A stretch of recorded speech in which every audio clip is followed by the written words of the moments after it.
말씀대로 말하는 사람이라는 제목으로 우리 말씀을 묵상하도록 하겠습니다. 자, 오늘 이제 아마샤라고 하는 사람과 그리고 이제 아모스 이 두 사람이 이제 나옵니다. 아마샤는 북이스라엘의 특별히 이제 베델에서 제사장을 하고 있는 사람이죠. 북이스라엘에는 제사장이 이제 크게 성전이 제단이 두 개였기 때문에 두 개가 있습니다. 그래서 남쪽에는 베델이라고 하는 곳에 이제 제사장이 있었고요. 그 다음에 북쪽에는 또 단이라고 하는 곳에 제단이 있었기 때문에 제사장이 있습니다. 오늘 나온 이 아마샤는 이제 베델에서 사역하고 있는 제사장이죠. 그런데 우리는 이 북이스라엘이 세워지는 때부터 어떻게 나라가 운영되어 왔는지 이제 잘 알고 있습니다. 이제 왕이 이제 오늘 나오는 또 이제 그냥 언급만 되고 있는 이 왕이 여로보암이죠. 근데 이 여로보암은 여로보암 2세고 북이스라엘을 세웠던 왕은 이제 여로보암 1세입니다. 그 여로보암 1세는 누구냐면 솔로몬 왕의 이제 신하였죠. 솔로몬 왕의 신하였다가 나중에 이제 하나님이 선지자를 통해서 열 지파를 내가 찢어서 여로보암에게 준다라고 해서 그 예언을 받고 이제 북이스라엘을 세운 왕이 이제 여로보암 1세입니다. 오늘 왕은 여로보암 2세가 나와요. 자, 이 베델의 제사장 아마샤가 왕에게 사람을 보내 가지고 이제 아모스 선지자가 왕에게 반역하는 말을 한다고 그렇게 전합니다. 그 10절에 그렇게 나오죠. 그 이유는 아모스 선지자의 예언의 내용이 그렇다라고 하는 거죠. 그래서 11절에 보면 이 여로보암 왕, 지금 북쪽 이스라엘을 다스리고 있는 여로보암 왕은 칼에 죽을 것이고 이스라엘은 사로잡혀 갈 것이다. 어제 본문에 말씀해 보면 이제 여러 가지 환상을 보지 않습니까? 그런데 세 번째 환상에 보면 이 다림줄의 환상이 있죠. 다림줄의 환상. 그 다림줄이라는 것은 하나님이 건축할 때 이제 다림줄이라는 거 건축할 때 그 건물이 이제 수평이 잘 맞는지, 건물이 이제 처음에 뭐 저층일 땐 상관이 없지만 고층으로 올라가면 수평이 안 맞게 되면 어떻게 됩니까? 무너지죠, 건물이. 그래서 수평을 잘 맞도록 하기 위해서 무거운 줄을 달아놓은 그 실을 다림줄이라고 하는 건데, 그 다림줄에 의해서 이스라엘 심판을 받는다라고 합니다. 계속해서 하나님은 아모스를 통해 가지고 계속 이스라엘이 내 말씀, 내가 너희에게 말한 언약과 그리고 계명에서 벗어나서 지금 가고 있다라는 것을 이야기를 하고 있죠. 아모스는 그래서 거기에 따라서 지금 이제 말씀을 전하고 있는 것입니다. 그런데 아마샤가 아모스에게 이제 뭐라고 하냐면 12절과 13절입니다. 이렇게 이야기를 하죠. 12절에 선견자야, 너는 유다 땅으로 도망하여 가서 거기에서나 떡을 먹으며 거기에서나 예언하고 다시는 베델에서 예언하지 말라. 이는 왕의 성소요 나라의 궁궐임이니라. 이렇게 이야기를 합니다. 이 아마샤는 하나님을 전혀 고려하지 않고 자기의 기분에 따라서 이야기를 하고 있는 거예요. 왜냐하면 이제 그 당시에 왕이 이제 그 모든 평민들로 하여금 자원하는 사람은 다 제사장으로 삼았습니다. 왜냐하면 이제 원래 제사장은 이제 누구죠? 그 아론 계열에 있다가 또 나중에는 이제 사독 계열로 제사장이 이제 옮겨갔잖아요. 그런데 북이스라엘이 세울 때는 거기에 합당한 정통성을 가진 제사장이 하나도 없었습니다. 그러니까 이제 북이스라엘 사람들이 하나님을 예배하기 위해서 그러면 다 예루살렘으로 가게 되면 마음이 다 이제 유다 왕에게 쏠릴까봐 여로보암 1세가 이제 꼼수를 낸 게 그렇게 이제 금송아지를 세우고 거기에서 제사를 드릴 일반 사람들, 그러니까 정통성을 가진 제사장이 없으니까 그래서 자원한 사람을 다 세웠단 말입니다. 그러니까 지금 이 아마샤도 마찬가지인 거예요.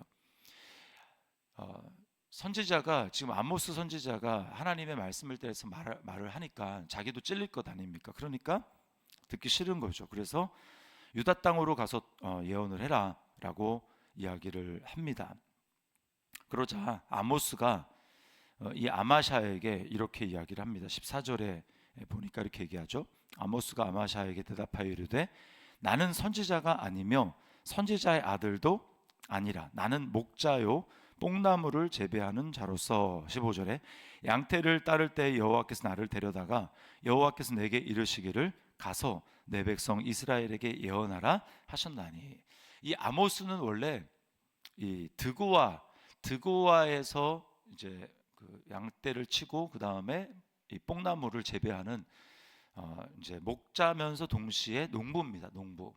그런데 이 드고아가 어디냐면 이제 그 유다 지역에 있는 땅이에요. 유다 지역에 있는 땅.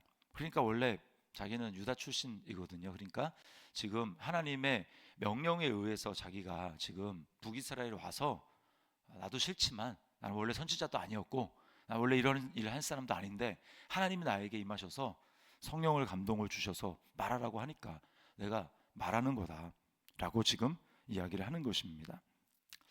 자, 우리가 여기서 이제 깨닫는 말씀이 그 교훈이 있습니다. 그건 뭐냐면, 자, 아무리 제사장으로 세워졌지만 사람으로부터 난 사람, 사람으로부터 난 제사장, 그가 지금 하나님으로부터 나서 말씀을 전하라고 얘기하는 이 선지자에게 뭐 하지 말라, 말을 하라 마라, 지금 이렇게 이야기하고 있는 현실이라는 거예요.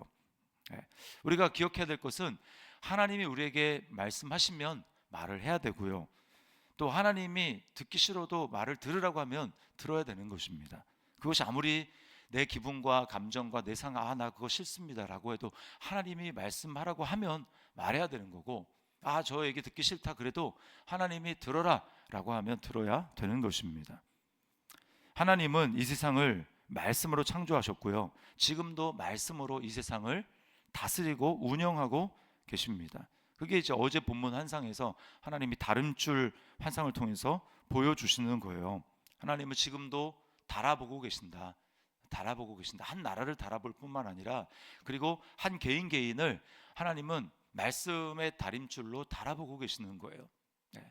달아본다라고 하는 게 이제 또 다른 측면이 이제 다림줄도 있지만 저울도 있습니다. 그래서 한 나라의 왕이었지만 이 다니엘서에 등장하는 벨사살 왕이 있죠. 벨사살, 느부갓네살의 이제 아들입니다. 그 벨사살 왕이 이제 흥청망청 하나님이 그 예루살렘 성전에서 가지고 온 그 하나님을 제사할 때 예배할 때 쓰는 그것들을 가지고 술을 마시고 막 잔치를 벌이지 않습니까? 그때 벽에서 손이 나타나 가지고 글을 씁니다. 메네 데겔 우바르신.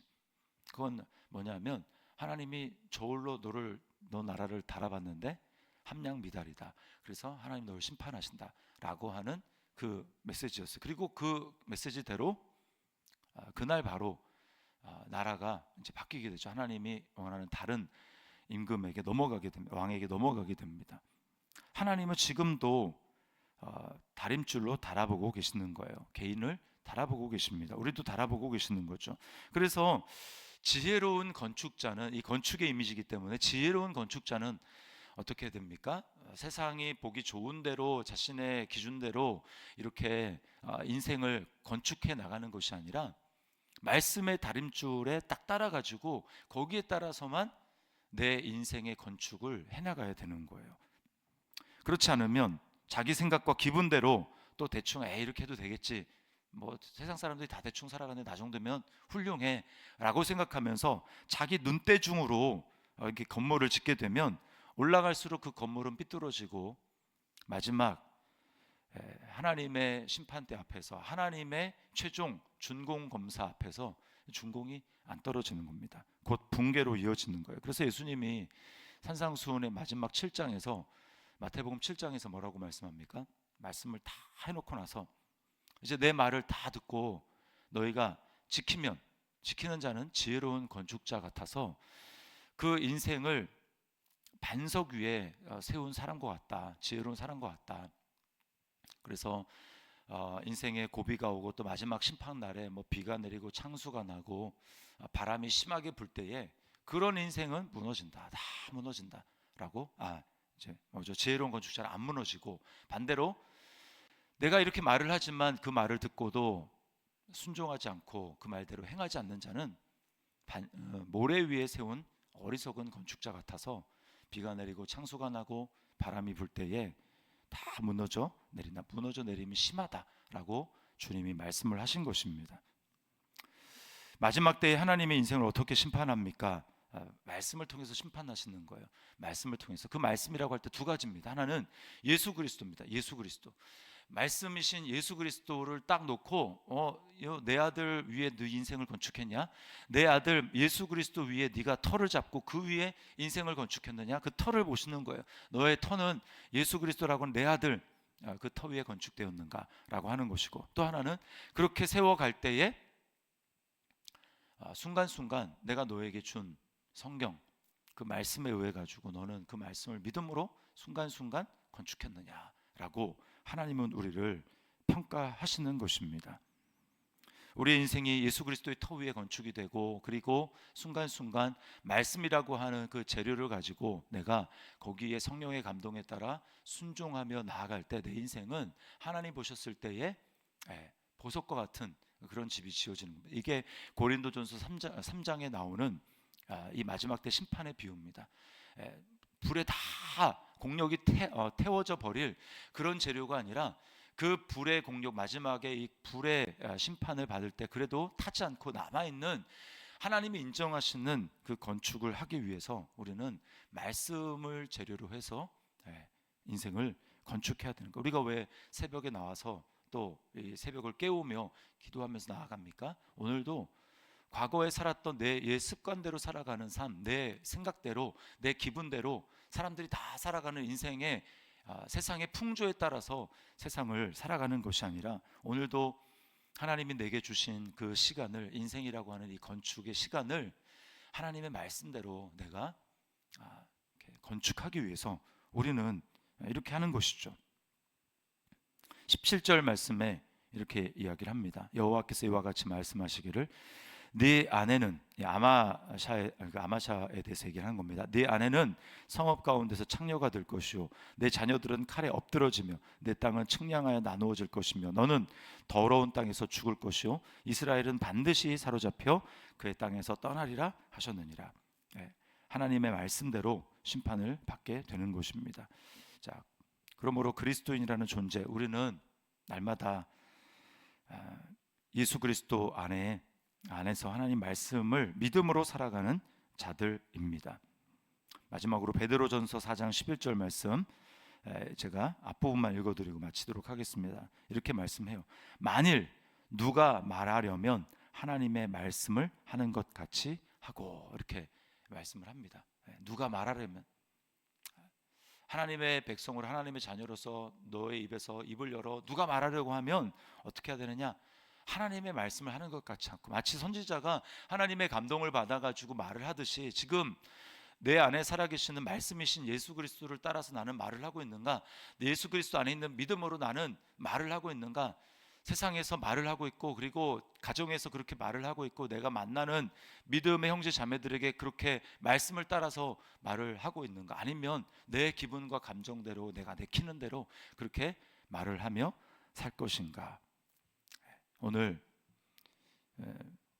하나님의 감동을 받아서 말한 이 아모스처럼 우리는 말씀대로 말하고, 말씀대로 살고, 말씀대로 믿고, 말씀대로 행하고, 그렇게 말씀대로 우리의 인생을 건축하며 살아가는 하나님의 백성, 거룩한 성도의 삶을 오늘 하루도 그렇게 믿음으로 살아내는 우리 저와 여러분들이 될 수 있기를 주님의 이름으로 축원합니다.